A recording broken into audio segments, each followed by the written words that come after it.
تاریک اور گپ اندھیرے نے جیسے اس کے پورے وجود کو خود میں ضم کر لیا تھا۔ اس نے آہستہ سے ایک جانب چلنا شروع کیا، لیکن تاریکی میں اسے اپنے ہاتھ تک دکھائی نہیں دے رہے تھے۔ خوف و دہشت اس کے وجود میں سرایت کرنے لگے۔ ایک دم ہی سے اندیشہ ہوا کہ دشمن چھپ کر وار کرے گا تو وہ اپنا دفاع کرنے کے قابل ہی نہیں رہے گا۔ اس نے موبائل ٹارچ پھر جلا لی۔ اس سے ایک جانب انسانی وجود کا احساس ہوا تو وہ فوراً ٹارچ کی روشنی اس جانب پھینکنے لگا۔ پہلے سے لگا کہ اس پر حملہ آور شخص درخت کے تنے سے ٹیک لگائے کھڑا ہے، لیکن حقیقت کا ادراک ہوتے ہی اس کے رونگٹے کھڑے ہو گئے۔ خوف کے مارے وہ ساکت رہ گیا۔ ایک سر بریدہ انسانی لاش اس طرح موجود تھی جیسے اس کے حصے بکھرے کرنے کے دوران کسی نے کام ادھورا چھوڑ دیا ہو۔ ایک بازو زمین پر تھا اور اس سے چند فٹ کے فاصلے پر ایک پاؤں جسم سے علیحدہ پڑا تھا۔ اس نے ٹارچ گھمائی تو اوپر کی سانس اوپر اور نیچے کی نیچے رہ گئی۔ اس کے قدموں میں ایک کٹا ہوا سر پڑا تھا جس کا ایک کان غائب تھا۔ عرفان کے لیے اس کی پہچان مشکل نہیں تھی۔ اس نے تمام حصے بکھروں کے باوجود رشید کو شناخت کر لیا تھا۔ اسے زور سے ایک ابکائی آئی۔ اس نے اپنا سارا کھایا پیا زمین پر نکال دیا۔ نہیں، وہ مسلسل بول رہا تھا، لیکن خوف کے مارے وہاں سے بھاگنے کی سکت اب باقی نہیں رہی۔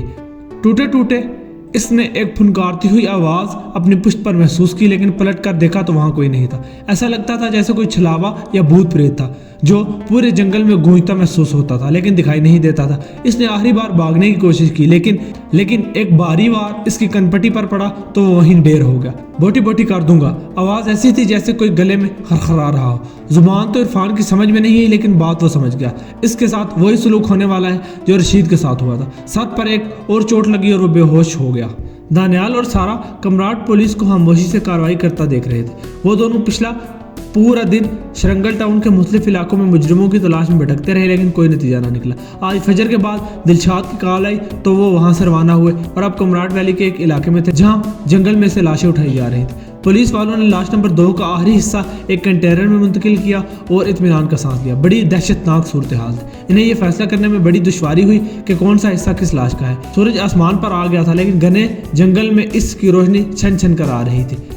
موت کی بو پورے ماحول میں رچی ہوئی تھی اور وہاں عملہ خاموشی سے اپنا کام سر انجام دے رہا تھا۔ دلشاد اور یونس عالم عام طور پر چہکنے والوں میں شمار ہوتے تھے، لیکن وہ بھی اس بھیانک واردات کی خوفناکی پر لب بستہ دکھائی دے رہے تھے۔ جائے واردات قصبے سے کچھ فاصلے پر تھی، اس لیے تماشا دیکھنے کے لیے اکٹھی ہونے والی عوام کا انہیں سامنا نہیں کرنا پڑا تھا۔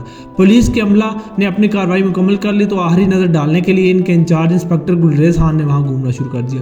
دانیال اور سارا جو اپنے ہی خیالوں میں کچھ دیکھ رہے تھے، قدموں کی آہٹ سن کر چونک گئے اور پیچھے مڑ کر دیکھا۔ یہ دونوں عزیز الرحمانی کے کیبن کا تالا توڑ کر رہ رہے تھے۔